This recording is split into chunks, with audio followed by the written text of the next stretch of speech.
Got a little aiming laser. You can adjust the lens so that depending on where it's pointing. Sure. I got all geeky on it and put it on different places on the car. Yeah, sure.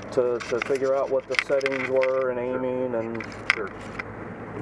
You can see I had it here for the longest time, and now it won't stick. Yeah. When you want it to work, it don't. Of course. Yep. Yeah. Generally, camera mounting. The higher you can get it in the car, the faster the speed will look on video. Okay. You know, like say if it's here in comparison to here, the one that's a foot taller will look like a totally different car. I played around with that a lot. You know, because it's hard to get video to do justice.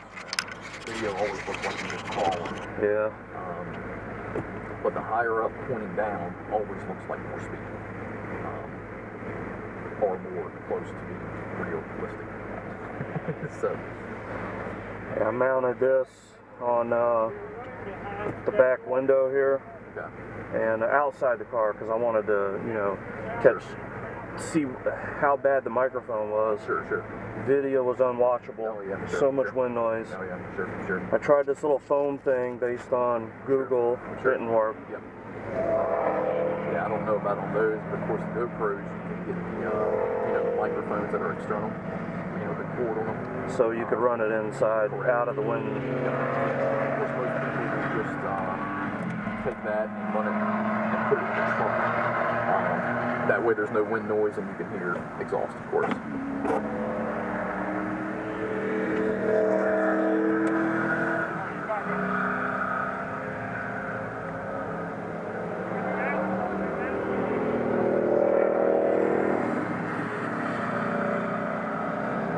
I got no greens coming up.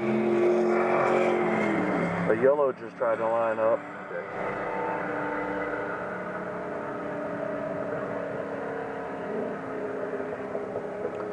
Alright, now as far as coming off the backstretch into the high speed, Sure. What, until I get comfortable, what would you... Yeah, I mean... Because you know I like to come in Sure. faster than... Sure. I'd say very slow until, I'd say probably like 50.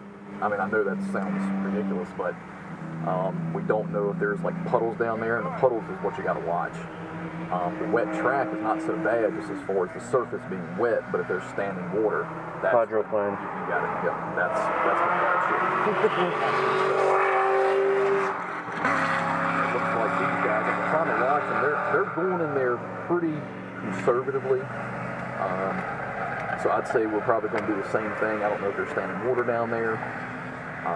And of course that corner is tricky as far as going off because you do have that embankment over there. So it's not like we'll just go off and spin out. We'll go off, spin out, and then crash in the dirt. So let's not do that. Yeah, exactly, yeah. So that corner is tricky. We go slow. Of course, every other one kind of out there in the middle, you know, we're pretty much free.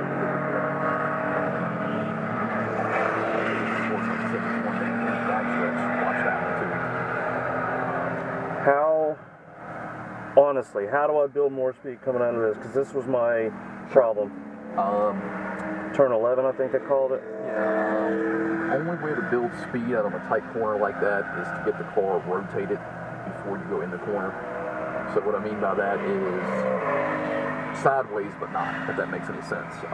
Any front engine rear wheel drive car, they're a point and shoot type of way is how you drive them. If you can't get the front end pointed where you're going to go, it's not going to go anywhere fast.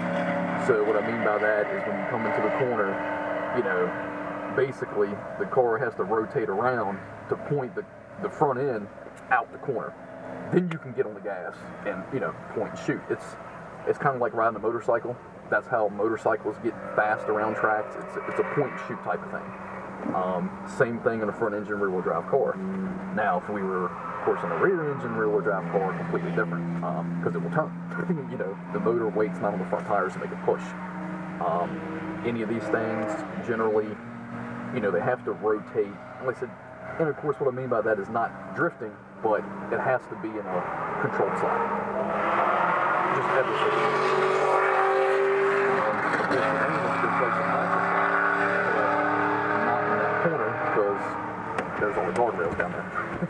So, okay. I just don't want to see Terry car out. You know what I'm saying? So, but again, it depends on you know, well, how the track is. I think they increased the sessions to 5 this time. I bailed out after 3 the last time because I was exhausted. That's not happening today. Yeah, gotcha. Gotcha. What we'll probably do is I'm probably going to roll out after the 4th, but I'll just solo you for the last one. You know, which eventually you're going to have to get used to doing it by yourself anyway. At least at first. You know, it's different when there's not another set of eyes in the car with you. So that's something you got to get used to, especially if you plan on coming to VIR. You know, that place out there is so different. You know, a lot of the corners are blind corners, so you have to pay attention, you know, to the flag eyes beforehand, stuff like that. Where getting you in a solo situation, you're able to do that almost. Now, because you're forced to look out. You know what I'm saying? Where, you know, if I'm in here with you, you're depending on me to let you know, which that's what I'm here for. You know, but eventually you got to kind of, you know, put that stuff together in your head. So. Looks like they checkered them because they're going slow. Yeah.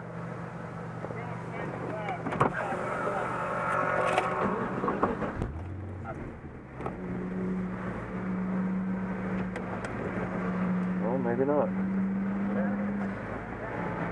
somebody else over there or something.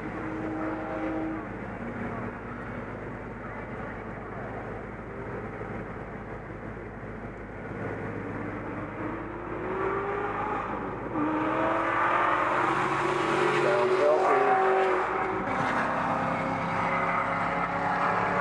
One of my co-workers has that body style 5-liter. Okay. And he went through 4 different exhaust systems before he found one that he liked. He ended up going with the Flowmaster. Yeah, okay, gotcha. He's got a Ford Racing stainless steel sitting on the ground now. He's got a Borla and a MagnaFlow just laying there. Wow. See what he wants to do with the MagnaFlow mufflers? I'd like to have them to sell them. Okay. So, you know, I know he paid a pretty penny for them, you know. So none of those things are cheap, man. Freaking mufflers have gone through the roof in price. I still got stock ones on mine right now, so I'm gonna get a little something else to quiet. This one's got the MagnaFlow stainless. Okay, gotcha. The X-pipe back. Gotcha. And I didn't even know they were on there when I bought it. Sure. I did my inspection on it before I bought the car, had it up in the air on a lift, and never even noticed. Wow. And I did the Taylor 11mm spark plug wires on this. My God, those things are big around as my finger. Yeah. But I'd like to do some Cook's long tube headers. Sure. With the catted mid pipes because I need to keep it legal. Sure. One of my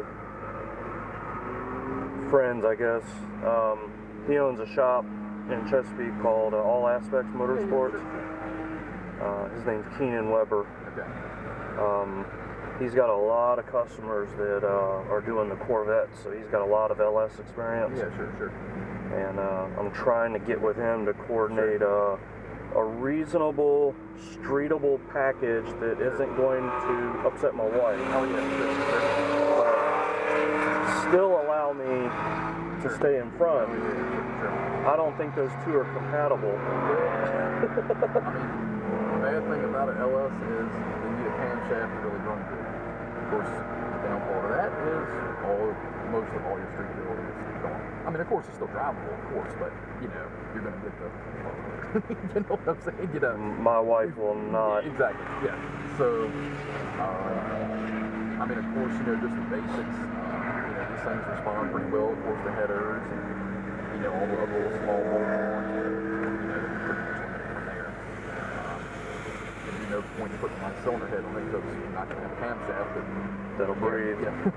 So, you know, or of course you can go into the motor with, you know, compression in it, but... What I'll end up doing is I'll let her find something else that she wants. Sure. And then I can play with this if I Sure. choose to. Sure, that's right.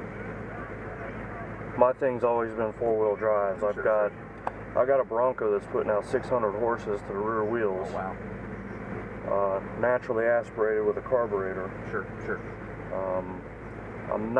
I have no idea how to computer tune a car. Sure, sure.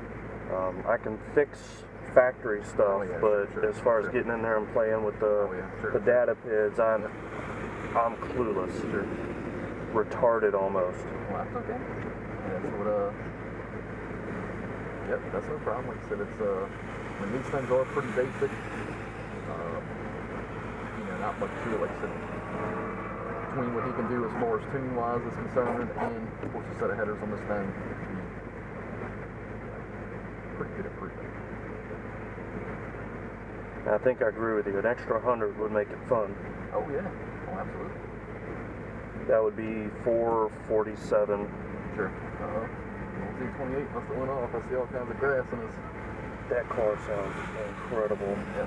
Are those supercharged? No, the Z28's naturally aspirated. That's the LS7, whatever the big motor 7-liter. 550 watts, I think. Now, if that's a ZR1, of course it's supercharged. The ZL1 or ZR1? That was actually a 28, so that's actually a very rare car. That's a $50,000 car right there. That one's all motor, naturally aspirated. The L1 is, of course, smaller motor supercharged. Yep, so the first lap will be a caution lap. I mean, of course, you can still do it forward, but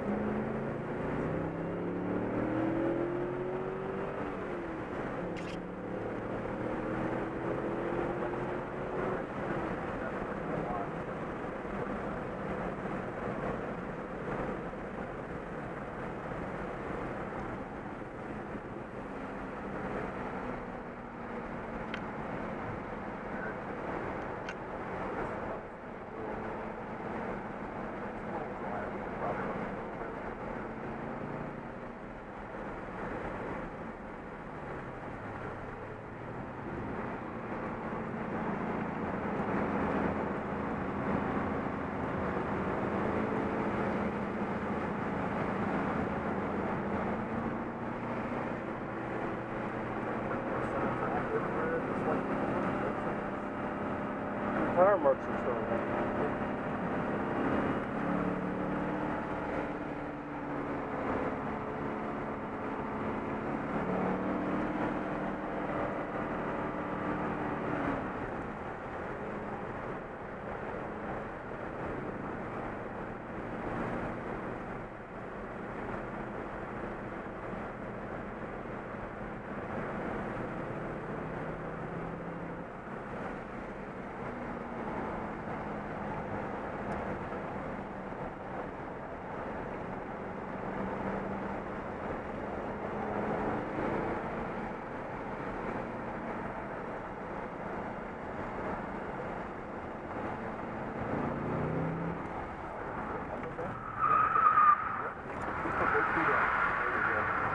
Put on the brake. There you go. Nice. Alright. That's okay. Now you learn rain driving. So they will make us come in. We just gotta go in, go shake the wheels, make sure everything's good, and then we'll go right back out. That's okay. Never really gone over that before, but anytime you know the car is pretty much gone, put in the clutch, put in the brake, and just stand it. You know that's not a way to recover anything, but it might. So are we going in? Yeah, we definitely got to go in. Just kind of roll in, and then kind of. But as soon as you go in, then make a right to get right back on the track. We'll just let that guy know the spun. If not, don't yell at us if we didn't come in.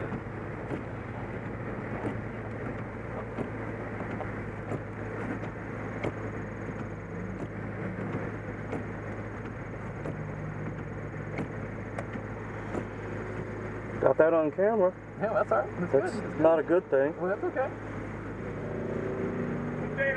all right? Yeah. Okay.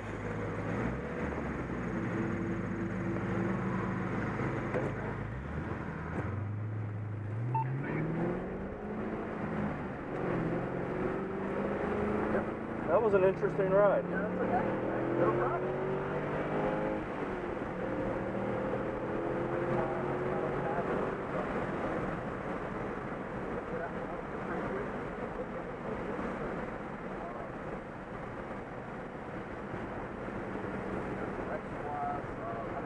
Everything you did was good. It's just, it's kind of has to take place at a slower pace. Okay. Remember, everything just gets slowed down, much more smoother.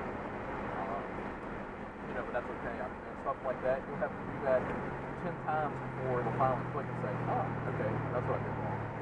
Alright, the key is foot on the brake. Yeah, exactly. Yeah, like I said, well, if you know the car is just going to spin, clutch in, brake in. So basically both feet in and just go along the track. And the reason why we always say that is because if we are going off track, that might keep us off guard. Instead of no brake, trying to correct it. I mean, out here you technically really don't have to do it that much because there's really nothing to hit, but smaller tracks, it's kind of what we try to do. And that's why, just to scrub off as much speed as possible.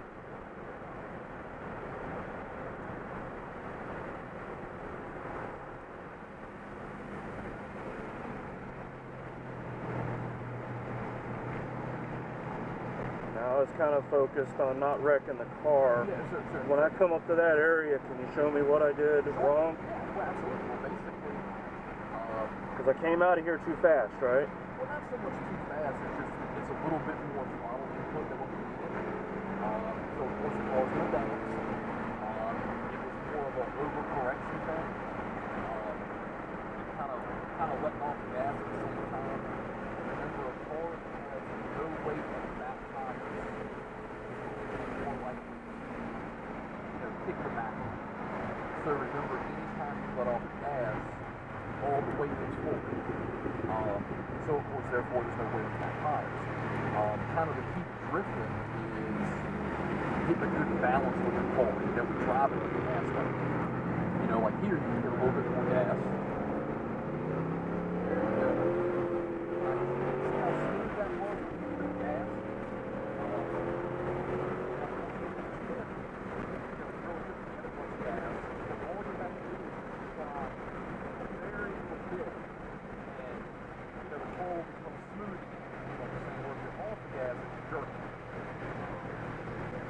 Back there was real nice. That was great. It did feel like it got a little... Sure. Yeah, correct. You know what I'm saying? And of course, a little slide like that, that's fine. There's nothing wrong with that. Applying the throttle makes that slide smooth. Where kind of like where we spun is we're off the throttle. So that's why the car is jerking.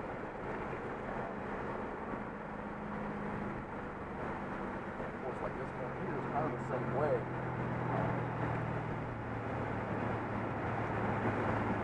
Watch these guys in front of us, So that would be an instance where I'd want to come in, point the nose where I want it to go, exactly. and give it a little bit of gas to induce a little bit of a slide. Correct. Exactly. Like that. The slide will never be smooth and controlled unless you apply throttle with it.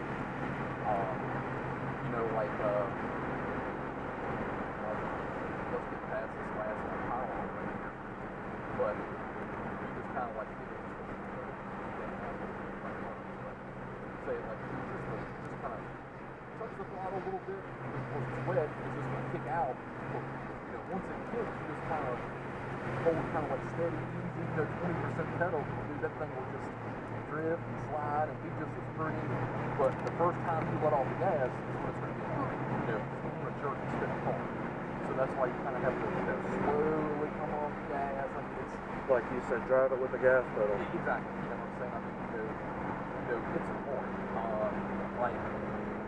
Say like quarter transitions, like if you were coming from say like a left to this one, and then a right before that right hand turn, let off the gas, the car's going to jerk to the right, back on the throttle, kind of shoot kind of thing. So,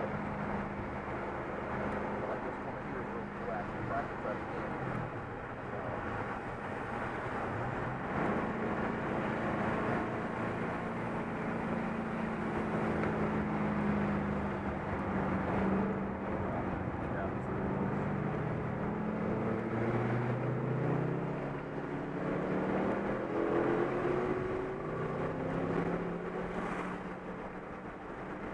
Flying me by or what, dude?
Photographer move. Well, at least I know he didn't catch that on video. I think I'm a little surprised that with water, I mean, when you're driving out on the regular city streets, you have a tendency to be, I don't want to say overcautious, but you know, you got the extreme variations of all the idiots where you know, some drive way. Yeah, exactly. Really good thing about it here right now, I mean, really the track is pulled up for that, except for that end of the front stretch.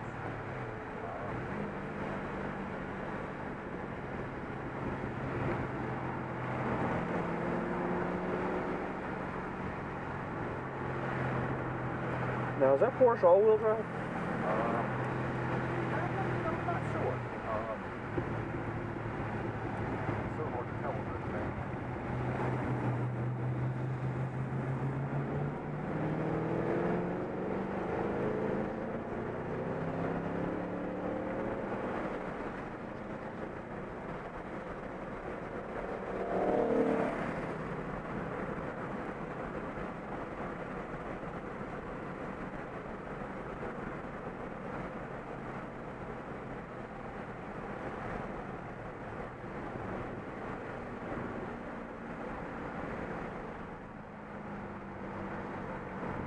Is there any reason these instructors are having them go to the outside, or is that just an individual? Yeah, it's just an individual thing. Like I said, you know, really that would be kind of the preferred line if we were actually trying to go fast. But of course, in the rain, where I'd rather have more ability to make corrections than running the proper line.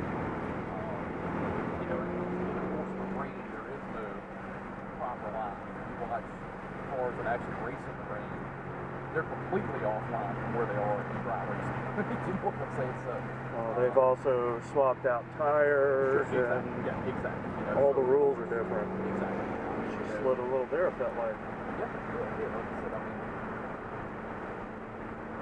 technically, like, just ease the throttle like that, just barely give it a little bit. There you go. See how when you let off, it kind of wants to, you know what I'm saying? Yeah. It's that steady throttle input that'll just make it smoothly slide. And of course, it's easy off the throttle that would get it smoothly come back.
the front end. Didn't feel like it was hooked.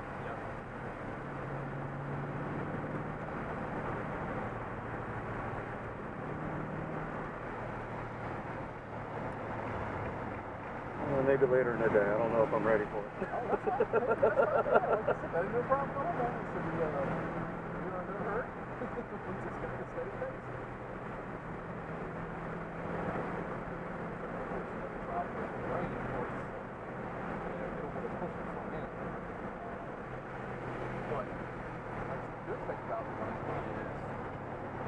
Take an example of how the car drives now, whether it's pushing or still having whatever, the same thing will apply to fly, except for next time speed. So, I don't know what to expect out of it. Good technical idea.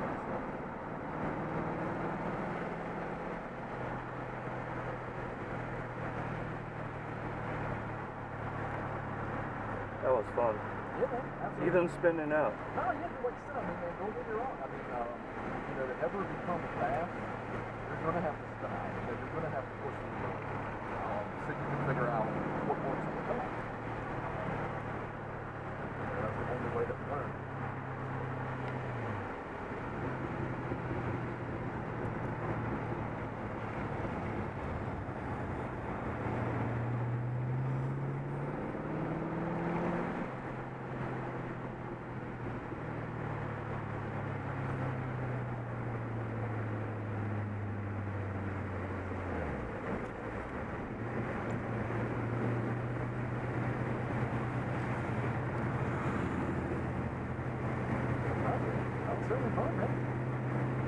What is that? Which one? The white car. That is a Panos, which is basically, think of a Viper, but made by a private company. That's exactly what it is. Just a purpose-built race car. You can buy into various configurations, Ford motors, Chevy motors, pretty much whatever you want, rolling chassis, put your own stuff in it. Price range, 60 to 100. Cheaper to buy a Viper. Yeah, exactly. But a lot of guys buy those, well, like the replacement parts are very cheap. So if you go out and crash it, it's very inexpensive to repair the car.